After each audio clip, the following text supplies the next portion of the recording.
Starting with your glasses? Yeah. At the last podcast, talking about I'm never going to start a podcast with my glasses. You got your glasses on. No glasses today. Anyway, yeah, breaking news. LeBron James. This guy's crazy. Was it two-year, $97 million. First things first, congratulations, LeBron, for the extension. Hope he plays until he's 50 years old. It'll be kind of cool to see him and Bronny play on the same team. Agendas get pushed every day, but hey, it would be nice to see. I tell you what, though, I know after he signed, the 2-year extension with the Lakers and whatnot, but if he does decide to leave, whatever team he does, decide to change to, if it's not the Lakers, you mentioned this before, but that tour, that farewell tour, if Bronny is also on his team or whatever, how much do you think a ticket would go for the farewell tour? Let's see, in Orlando. If Bronny and LeBron were on the same team in 2025, and it was clear as day this was the farewell tour, how much do you think a ticket for a game would be in Orlando? I think average, I think every price of the ticket is going to be like double if he's coming to your city, especially in for if it's whatever team he plays for, those 40 games or 42 games, whatever. I think it's 82, 40 games, 41, whatever, 41 games, home games. I just feel like that would be like just double, whatever, the normal cost of a Los Angeles Lakers game for a nosebleed, double, probably for courtside, double. I feel like everything is just going to be extremely crazy, his farewell tour. But we're not really, who cares about that? We're not really talking about that. He signed for 3 years. He's still playing at a high level. He just got off average of 30 this past year. What are we talking about? 3 years. Hopefully, this is another playoff year, and hopefully it's another championship year for LeBron for obvious reasons. But what does this do for the Los Angeles Lakers, Theus? With him signing this contract extension? I mean, honestly, not much. I mean, I walked into this before this thinking that LeBron was going to stay. So I didn't have any thoughts. There was not a single thought in my mind LeBron might leave. Where's he going to go? Yeah. So I mean, this doesn't really move me any way. Like I said, I had before him. Congratulations, but it's not before it's a sigh of relief. I didn't think he was going to leave. Before it's getting better though, you have more flexibility from the Lakers front office. You may want to give up 2 first-round picks instead of 1 first-round pick to try to get a better player. Please don't do that. So it's just please don't do that. This does do something for the Los Angeles Lakers for more flexibility and more commitment with LeBron James. I mean, I get it that anytime you have LeBron James on your team, you're immediately in win-now mode. But at the same time, the future of the Lakers is something to consider. I mean, at the end of the day, how much more do you want on the Lakers? That's just the way I see it. If you have LeBron and AD, the future is considered for the Los Angeles Lakers. Los Angeles Lakers they're not OKC. They're not Orlando Magic. They don't historically, history, the Lakers have never really cared about their future. They're always in win now mode, try to win a championship. So I don't really. I'm aware, but if it would be one thing if I felt like we were one missing piece away. Then we did just give a guy a 2-year contract extension for $97 million for a reason. And if we think he's worth that money, which I think we all can agree, then how much more do we really need? If also we're going to say that we have another top 5 player on the roster, that's not really so. True. Which means not really. I would hope that us trading or not trading a 2nd-round pick or whatever isn't the deal breaker for people to think that the Lakers can win a championship. It's either we think LeBron is the best player or what? It is a deal breaker when you just saw what happened with Russell Westbrook last year. So it's just how is that the same thing? That's not the same thing at all. Because obviously the fit is probably not going to necessarily work. I hope it works going into this regular season, but we got enough. And I know they didn't really play together, but we got 2 players that kind of do the same thing in a way. Russell Westbrook doesn't shoot the ball, really great, especially playing off the ball. He's never been that type of player. You're not about to go a whole Houston Rockets system where you just no center. Or the Golden State Warriors, your center is going to be 6'6" at times with Draymond Green. That's not what the Lakers are about to do. So it's just kind of with him signing this extension, I feel like it gives him more flexibility to go out and try something, maybe getting rid of Russ or just whatever the case may be, try to actually go out and like try to compete for a title and get the pieces they really need to kind of pair next to LeBron and AD. I mean, I guess, but I mean, my thing is, if you already have two, arguably the top 5 most skilled, talented, whatever players in the league, and I know people can say like, all right, the fit with Russ, it didn't work, but at the same time, it's like, all right, if you bring in another player to replace Russ and it still don't work, are we sure it was Russell's fault? Or are we sure You sure wasn't it in was a, Frank Vogel's fault? you Like, wasn't in the playoffs. You wasn't in the play-in. Their defense got worse last year. It's a whole lot. It's not like we're sitting up saying they were in a playoff team. They weren't a playoff team. They weren't. I'm They aware. didn't I'm They didn't even aware. make the play-in. So it's just like sit up and say like, "Yo, we about to run it back." I mean, cool. But I'm just saying, I'm for it. I'm with it. I think they should run it back. But I'm not going to sit here and pretend that like this doesn't give the Lakers more flexibility to possibly include maybe one or two, well, probably 2 first-round picks if they want to go get like a possibly like I don't know a Kyrie Irving who may be on the chopping block, especially if Kevin Durant is already said that he still wants to be traded out of the Brooklyn Nets. He doesn't really plan on it playing with the Brooklyn Nets this upcoming season. If no KD that is there, that means no Kyrie is going to be there either. So that's all I'm saying. Like this does give the Lakers more room. Well, okay. So when you first worded it to me, it was just more of like it sounded as if it was more generic, right? More flexibility, more rooms for trade. All right, cool. But if you throw out the name Kyrie and that's still a possibility, that's a name on the table. All right, sure, that does move me because that's Kyrie Irving. But generally speaking, this signing alone, just from this immediate signing, it doesn't make me feel like, all right, let's go out and get some more guys. Like it'd be nice. I mean, there's nothing wrong with obviously always upgrading and improving. But at the same time, I can't sit here and say that we got some of the best guys on the same roster and then still feel the need. Like, all right, let's go get a guy that can give us 12 points a game. Like, if that's the case, then are we sure they're even championship contenders now? But you should stop throwing that word championship contenders out of your mouth because like what we saw last year, they even make the play in. I understand they got LeBron. I understand they got Anthony Davis.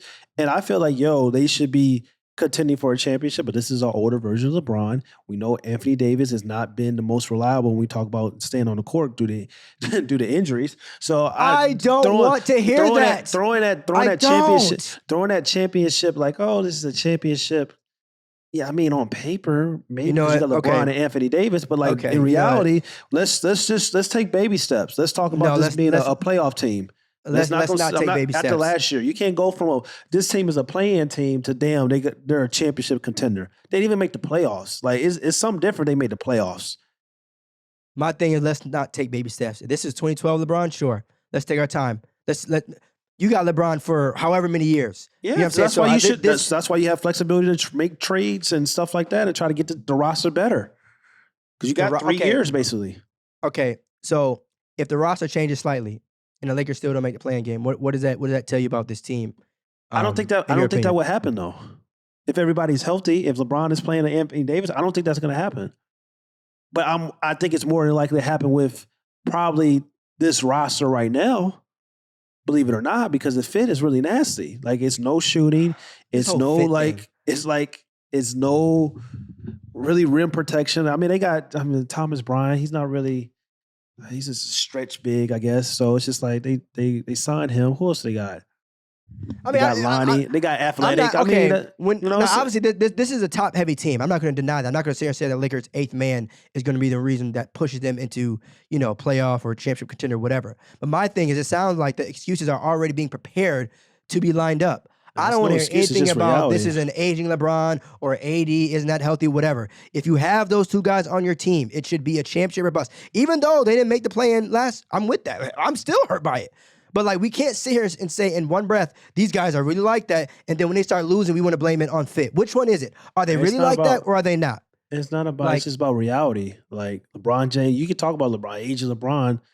Like people get caught up in stats and numbers. Like, yeah, he averaged 30, and they compared him to like the 14 LeBron when he was playing with the Miami Heat. He had better numbers this past year than that LeBron James. But it's not even in comparison who was a better version when we talk about of the two. So I understand that LeBron James is putting up crazy numbers, but it's also like if he's putting up those crazy numbers, that's not necessarily always a good thing because he's dropping 30 and they're like we always talk about. If you're competing for the scoring title, a lot of times that's not really a good thing. If LeBron James is carrying more load and carrying more weight on his shoulders, and he's going out and got to score damn near 30 a night just for him to almost have a chance to win, and you're telling me like this team is with this roster that's constructed right now, that's about to be there's going to be a championship caliber team. I don't know how comfortable I feel about that. If I feel more comfortable with LeBron James being like, oh, going into this new season, like, oh, he's LeBron, he can be the first option sometimes. Some nights he'd be the second option. Some nights it's going to be cool him being the third option. I'll feel way more comfortable with that, knowing I got a trio of Anthony Davis and Kyrie more so than a trio of Anthony Davis and Russell Westbrook, especially since a trio with Kyrie and AD is a better, more fit naturally for LeBron's skill set. No, I hear you. If I'm the Lakers, and even as a fan, I would definitely prefer to have LeBron, kind of chill and coast, and come playoff time, all right, let's get active. But unfortunately, because this is LeBron that we are talking about, this is not just a regular 4-time All-Star, whatever. He's obviously going to have to receive, like when they lose, it's going to be on him. Or if they lose, excuse me, it's going to be on him. But if they win, it's going to be on him. Now, I wish it wasn't the case. They lost last year. It really wasn't on him, though. Nobody was really looking at LeBron. But I'm saying at the same time, though, it's still a knock on his resume. It wasn't his fault. I'm not saying that at all. But at the end of the day, losing is losing. People don't sit there and say, oh, he had a great season, what I'm saying, but that's why they lost. It's like, did you win or did you lose? It's really that simple. Like I said, unfortunately, this is LeBron we're talking about here. Same way with Kevin Durant.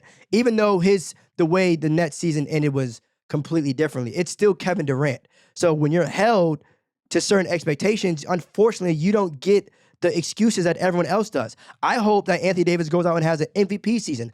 I hope that Russell Westbrook becomes an all-star and does amazing things with the Lakers. But at the end of the day, it ain't no secret whose team that is. And that's the number one person who people are going to look at. Now, it's different, too, because of the player that we're talking about in Russ. People naturally already don't like him. Anthony Davis would never get the same amount of shade as Russ. But the game is the game. I mean, that's... I don't know, man. I feel like it's not going to be... Like, the Lakers go out and struggle this year and don't reach the playoffs and stuff like that. I really don't think it's going to be on LeBron. I think it's going to be... We talk about the front office... LeBron re-up. He signed a 2-year extension, not going out making key moves and key pieces. Like, honest, LeBron is a very, very trustworthy guy because putting your trust in Jeannie Buss right now and Rob Pelinka is kind of scary based on the roster that they kind of got last year. I know LeBron they say LeBron is a GM what is it, benefactor GM or whatever the case they want to say? The GM or whatever the case they want to say. But it's just like still though, like, I don't know. It's going to be interesting. I mean, like I said, I hope it does. And obviously there's not a single bone in my body that would root against LeBron. But it's more of the question has to be asked. What if we're sitting here saying right now, right, that the Lakers, whether you think they are or they're not a championship contender, right, whether you think they can make the play-in, the playoffs, whatever, what type of additions would move you to make you think that they could be a championship team? Because the way I see it, now the Kyrie thing, okay, cool, because that's Kyrie Irving. But that's just one move. Man, that ain't just if they can't get Kyrie, I'm saying though, that's the one move. If there's something else, let me know. I mean, Miles Turner and Buddy Hield will move me more because you have elite shooter, you have a guy that can rim protect and also stretch out to the 5. Like it's some moves out there that they can possibly make that will be a better roster construction for like Anthony Davis and LeBron James and the Lakers going forward for the next 3 years. Like, don't get me wrong. Like, I want things to work with Russell Westbrook, but I'm not going to sit here and pretend like, yo, that season that they had, they didn't make the play-in. Like, if they made the playoffs, this would be a totally different conference. They didn't even make the play-in tournament. That's a hard pill to swallow to sit up and talk about, all right, we got AD, Russ, and LeBron coming back, and yeah, LeBron re-up. Oh, okay. Let's worry about our future when we're trying to win a championship in 3 years and we got a 2027 first-round pick and a 2029 first-round pick. I get it. You trade all your picks for AD, but it's just kind of like AD's still going to be there when LeBron is gone. So it's just kind of like, what are we really doing? Are we going to really try to like do something that's going to like possibly help us win a championship in these next 3 years? Or is LeBron James already signed this extension of like, okay, this is his farewell tour, similar to like Kobe Bryant, even though Kobe Bryant had like a super terrible team, but like the Lakers gave him that contract when everybody knew it was just kind of like nobody's coming to LA. This could be that situation. Yeah, but that was a thank you. That was a, hey man, this could we know. With this roster, this may be a thank you. That's how I'm little. looking at it. There was no with one this roster, this may be a remotely thank you. close to Anthony damn Davis. There was no one on that roster that was remotely in the same damn breath as fine. Anthony Davis. Not even close. But it still may be a thank you if you're not doing anything to get better. That's what I'm saying. It can be you just because you're a top 5 player in the NBA does not mean that like the game is played by one person. This is not tennis. This is not golf. This is basketball. So roster construction. I know we always talk about talent can always prevail at times, and sometimes you acquire talent, you try to figure out the rest. But obviously, based on last year, even though they didn't really play that much together, it's just like even when 2 of them were on the court, Russ and AD, it wasn't really great. Russ and LeBron, it really wasn't great. So it's just kind of I hate this, and I love Russell Westbrook. Russell Westbrook is one of my top 3 favorite players of all time. But if you're just looking at it and being realistic, it's just kind of like. David, their new coach David is talking about like, oh, we want Russ to take more corner threes. His percentage was high when he was shooting corner threes. We want, that's nasty. That's nasty. Hearing that doesn't make me sound like, damn, they're a championship caliber team. That's nasty to think about because if you got Russ in the corner, that means like Russ is not doing what he does best. And even LeBron can play off ball. But that's not LeBron historically. He showed this year he can play in center position. So he can play in off ball, even though people have always questioned about can he play off ball. But historically, you don't want LeBron James playing off ball, especially at this point in his career, because you kind of want him like, facilitating, running the offense, getting guys in their spots, making the right passes, making the right decisions. So I don't know, man. It's tough. I think the most amount of pressure is on when it comes to the Lakers. It's Anthony Davis. Of course, very few people are talking and mentioning about him. We're talking about a new coach, them not making the play-in game, Russell Westbrook, not really playing to the way that we're accustomed to, LeBron getting older. AD's, just been kind of floating by without, any type of acknowledgement. You know what I'm saying? And that's not a bad thing, but my thing is, if not now, when? Right? Yeah. Anthony Davis, to me, is a Hall of Famer right now. If he stopped playing, immediate first ballot Hall of Famer. But my thing is, are you Tim Duncan, right? Or are you another power forward that may be like outside the top 10? And so now that question mark is actually there. And he's the one guy who I feel like you can make the case, his prime low-key still may be ahead of him. On the lowest keys. I know people talk about, his health history and everything like that, but AD isn't old, right? And this is about to be his team in a few years. So it's like, all right, what are we really on?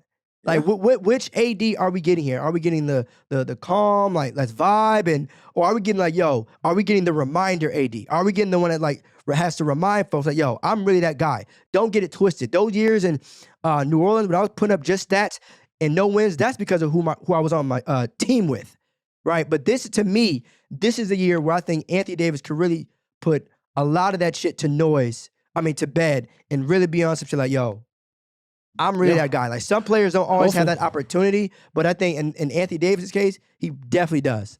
And he showed he's capable of it. I feel like I said, regardless of what happens with this year, I'm not really, if Russell Westbrook stays, I'm not looking at LeBron, I'm not looking at Russ. It's up to Anthony Davis. Like, they go as far as Anthony Davis is going to kind of take the Los Angeles Lakers this year. If he's right, they should be a playoff team. That's as simple as that. I'm not going to go to the stars and the moon and say they should be a championship caliber team because I still have questions with the natural fit of all those 3 guys together. But it is this season does depend on Anthony Davis. Like, we know what LeBron's going to do. I kind of know what Russell Westbrook is going to do. But it's just like, what is Anthony Davis going to do? Is he going to go and be a 20-10 guy like a DeAndre Ayton, or Or is he going to be? But even that is calm. 20, even that is calm. That's what I'm saying. Even that is calm. Or is he going to be a 25 and 12 with a block and a half a game? Shooting high in the 50s for field goal percentages, shooting at least 35, 36% for the 3-point line. That's the AD I want. That's the 2020. Look like damn could possibly be the best player in the world. AD. So. That's the question mark. So I really don't know. I hope, because I love AD. I love his game. I love his talent and stuff like that. But this is a question mark. It's like, is he going to be a lot top 10 player this year? and damn near can be like arguably a top 5 player, or is he going to be a top 20 player in the NBA? That's where we at with it right now. It sucks because not too many superstars have question marks. I feel like I'll say Jokic has a question mark, in that we know he's an MVP, terrific, fantastic ball player. There's some out there. Like, it ain't just AD and Jokic. Well, I mean, I just said one. It's all. It's really But I all. mean- It's be honest. It's really all the bigs except for Giannis. If we keep it 100, All the bigs. Okay, you throw Embiid in there. throwing Embiid, Jokic, Aiden, all the bigs, any big you could think of except for Yeah, Giannis. but Ayton, I it's don't really kinda have a like, question mark with Ayton. Like, I know. yeah, I do. I question his motor and his heart, and that's a big question. If you Jeez. question somebody, Oh my goodness. if you question somebody's heart, God damn. that's a big question mark. Respectfully, like that ain't no shade or enough. That's just the truth. Yeah, if I got to question your motor and your heart, shit, that's a huge question mark. Like, he was a number 1 overall pick. He wasn't top 10, top 15. He was a number 1 overall pick. But you know what though? Had it not been for Trey and Luka, we probably would be okay with the way DeAndre has been playing. Nah, Like the only reason why, no. I mean, I didn't expect him to come in and average 25 and 12.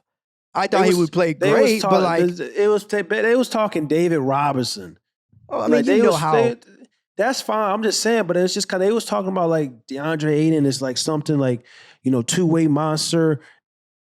I need to see something this year. I do, especially he has something to prove because, like I said, I feel like every big has something to prove other than Giannis. I really feel like it. I can't think of some other bigs because it's very limited. Ain't but 4 of them in the damn league. I mean, shit. But I mean, I feel like I every could big. throw you some, Nikola Cat. Vucevic. He got some Cat. I don't even know. Yeah. Cat. He not. I think Anthony Edwards is the best player on the team now. What about Bam? Is Bam on that? Hell, Bam, yeah, Bam want to be a point guard. Like, I need Bam to come out and show that, be aggressive on the offensive side of the court. Like, it's a reason why Jimmy Butler, when he calls you out on national television and stuff like that, it's not because he's trying to throw shade or dish you. It's trying to get you to understand, like, yo, you're super talented. Like, you have more talent than me. But it's just like your talent is not matching your production. You're like, we need you to be a dog. We need you to be the leaders. We need you to. There's no reason, like I said, Bam shouldn't be averaging 23 and 10, 11 and 5 and stuff like that. He's that talented. That's what I'm saying. Every big other than Giannis Antetokounmpo has something to prove. We name it Cat, Bam, AD, Nikola Jokic, and Aiden. Would you say Embiid too? I don't know if you said him. Would you say him as well? Yeah, I say Joel Embiid because every time I look at Joel Embiid, when it comes to the playoffs, he's always hurt. He's never and to be honest, the Philadelphia Sixers have done a lot of building around Joel Embiid. So it's just kind of like they've exhausted every option damn near. So it's just kind of, I know he's dominant. I know he's a big time player, but I can point at times in the playoffs, especially where it's just like, you're not really playing the way that we're accustomed to see you play in the regular season. He got something to prove. I got a cap or no cap, unless you have one. You good? No, go ahead. I had one. Go ahead. Go ahead. No, I was going. You go yours because mine was similar to the one we had last time. So what was yours? Yeah, I was just gonna say cap or no cap is LeBron James gonna retire as a Laker. That's my thing. Oh shit! Absolutely no cap. I think LeBron James is gonna retire as a Laker. I don't see where else he would go. I know people are talking about the return of him going back to Cleveland, but I mean, it's LA. I mean, I think that farewell tour should conclude and his career come to an end with the Lakers. It would just make sense, and hopefully he can end it in a way where he's getting a championship, of course. But I don't really see him going anywhere. I would have said this before his contract, to be honest with you, but especially now, because it's also one of those situations like, all right, if you don't think he's going to finish his season with the Lakers, where else do you think he's going to go? Like, Cleveland, to me, would be the only one that makes sense. I don't see him joining the damn Thunder because he's bored. I damn sure don't see him joining, like, the Celtics or, I don't know, some random team. Like, I feel like with LeBron, there's going to have to be a reason. And it'll be a reason that's bigger than basketball, just that the team that he joined is able to win a championship. Like, the only other realistic team that I can see him joining is the Cavs. That's it. And they still got some free agents But themselves what that they about got to deal with. So. But what I asked you that question because about his son. If his son goes to the NBA, then what? Because he already said that he wants to like play with his son. So what do you? Right. I don't know if that means like play against his son or play on the same team because things can change all the time. But what happens with that? So let's say Bronny goes to the Rockets or Bronny goes to the Timberwolves or whatever, right? I still don't think that LeBron would. I won't say force his way out because this is a very, very, very unique situation. Everyone would understand, like, dog, I want to play with my son. You know what I'm saying? But I think it would be a situation where maybe Bronny goes to the Lakers. That would be crazy. Bronny and Bron in LA. But I can't. I just can't see Bron. This guy's a true Laker homer. No, it's not. Okay, don't do that. Think about it. Am I lying? If LeBron was on the Lakers don't even got no draft picks. Like, bro, this is LeBron. You're the one that talked about it before. LeBron James and Bron. This is one of the most expensive, high ticket things in the history of the NBA. That's why any team will draft them. Damn near like, don't be surprised, even if they don't see Bronny as a possible fit on his team. They probably would draft him because of LeBron. Right, they would draft him because of LeBron, but that doesn't necessarily mean that they would keep him. Right, so let's say you want to draft Bronny, but you know for a fact, we about to get some crazy trade offers. Right now, I don't know who the hell is going to be on the Lakers by that time, but at least you got. I don't like to use the word asset, but you have a player that a lot of people would be willing to trade for, primarily the Lakers. And who knows, maybe on draft night, they end up, I don't know what GM would actually give the Lakers that pick of Bronny, but, there's something to think about. I just can't see LeBron suiting up for, the Grizzlies or some shit. I can't see LeBron going to Portland and lacing him up with Bronny. Like, again, Portland's a bad example because of Nike and shit, but who knows? Maybe something happens where that does, end up being the case, but and that's not, like I said, it would be another thing if LeBron wasn't already in a big-ass market. Like, you combine the market, being in LA, he already won a chip there, right? He chose to go there, and now you add Bronny to the mix. I think, rather safe than sorry. And again, obviously, it all depends on what team he goes to. That's another factor. Like, if Bronny goes to the Knicks, and we talking yeah. And it's true. We talking 3 years. Just a lot can happen. It may not even be where like I said, I feel like LeBron got 5 years left, man. So I don't, I'm not mad at it. I'm not mad at it. I'm done with the whole counting down his years. I'm done with that. LeBron is he takes care of his body. Like, I don't see like any signs of like him really like slowing down. I think what we start seeing with the injuries and stuff like that, that's when we start like the Lakers version of LeBron has been like the most injury riddled LeBron we've seen. So it's just like, if you can find, that's why I'm so like big on, and that's why like people got to understand about like, well, the Lakers may want to keep Russ because Russ is very durable. Like, it's been times Russ got hurt over his career, but it's just like, you start talking about like, okay, we get Kyrie Irving, it's like, and Anthony Davis, those are two players. It's like, hasn't been the most durable over the course of, and then you got their careers and you got LeBron as well at times. So it'd be interesting. It'd be interesting. I don't know. I don't think he stays retires as a Laker because I feel like he's gonna 3 years, man. Like, I feel like he wants to play with his son, and I think he'll probably be willing to make that sacrifice unless Bronny tells him like, nah, Dad, I want to do my own thing. So, because when you become a man, sometimes you don't want to live like, yo, Dad, I'm cool. Like, that was your kind of like dream. You know what I'm saying? It's not always like, a lot can change. Like, he's saying this now, but a lot can change. It's just like, yo, do I really want my pops playing with me in my rookie season? Maybe. Or do I want to play against my pops? Like, you never know how things are going to like unfold. Of all the things that we discussed, I don't think that's going to happen in the slightest. I don't think Bronny is going to wake up one day and say, you know what, I want to have my own journey or start, my rookie year off on my own. Because to me, after that rookie year of Bronny's, whenever it is, that will be the farewell tour, right? That will be in my opinion, for Bron. Like, whenever, Bron does decide to enter the draft and go to the league, all that, I don't think we're going to see more than one season. And I could be completely wrong, but I cannot think of a better way to end your career than playing with your son. And I think, again, at the end of the day, Bron is still Bron. Like, the hell with LeGM. If we think LeGM is powerful, the dad version of LeBron is even more powerful. So if LeBron wants to play with Bronny, got none but love and respect for Bronny. But at the end of the day, LeBron is still his dad. And so, of course, I think LeBron will respect Bronny's wishes. I'm not saying he's not, but like, this ain't a, this ain't like, all right, do you want to go play at the park? This is a historical moment where you might have to swallow your pride. Like, you know what I'm saying? Like, if you're Bronny, you're going to have a decade, prayerfully, right, in the league, if not more. But that 1 year, he gone, you know what I'm saying? That's way bigger than both of them. Yeah, this is a thing that's going to, we talk about, like, this is when LeBron James could possibly feel like, yo, I have the greatest legacy in the history of the NBA. Because they don't get after that, it's like, you close, it's like, that's the close, it, like, it don't get no, like, bigger. Even, like, winning championships, like, it really don't get no bigger than that. Like, yo, I've had the most, I'm the all-around greatest basketball player of all time. My legacy, I'm the number one scorer in the history of the NBA. Like, I don't know how many I can't say the championship thing because we don't know what's going to happen in these next 3 years. But it's just like to have my son go to the NBA and I play with my son. Even your son reaching the NBA is already crazy. And then it's not even just one son, which is the crazy part to think about. Because we're going to wait on that. We're going to wait on that. Yeah, I know. I'm just saying. But people talk about like 2025. One more year. Shit. He may have both in the league.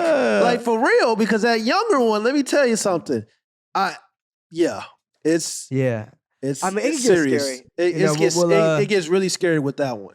Yeah, I tell you what, though. That's the one that really gets scary when you start thinking about things. If LeBron is able to step foot on an NBA court with his son playing, whether it's on his team or as an opponent, you will never, ever again hear me entertain anything about no damn GOAT debate. That right there, greater than any championship LeBron James has ever won.